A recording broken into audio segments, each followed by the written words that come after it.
Terlebih, adanya frase atau tidak berdasarkan penugasan dari Kapolri telah mengaburkan substansi frase setelah mengundurkan diri atau pensiun dari dinas kepolisian.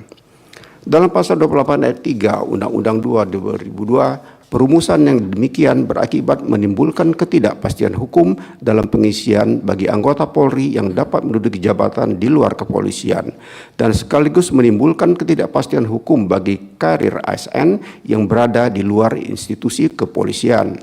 Berdasarkan seluruh pertimbangan hukum tersebut di atas, dalil para pemohon bahwa frase atau tidak berdasarkan penugasan dari Kapolri dalam penjelasan pasal 28 ayat 3 Undang-Undang 2 2002 ialah ternyata menimbulkan kerancuan dan memperluas norma pasal 28 ayat 3 Undang-Undang 2 2002 sehingga menimbulkan ketidakpastian hukum sebagaimana yang dijamin dalam pasal 28D ayat 1 UUD RI tahun 1945 adalah beralasan menurut hukum.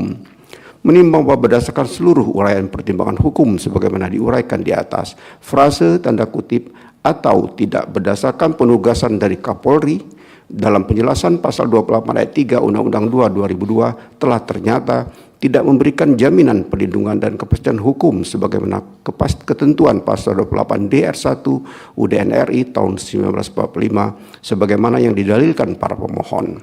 Oleh karena itu, dalil para pemohon adalah beralasan menurut hukum untuk seluruhnya.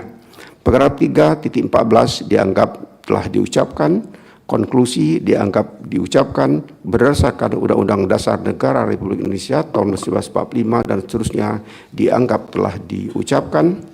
Amar putusan mengadili 1. Mengabulkan permohonan para pemohon untuk seluruhnya.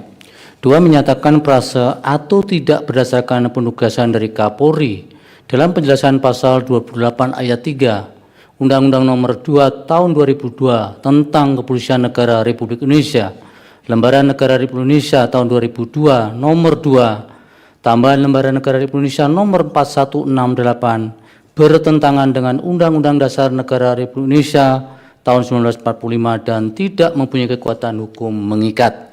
3. Memerintahkan pemuatan putusan ini dalam Berita Negara Republik Indonesia sebagaimana mestinya.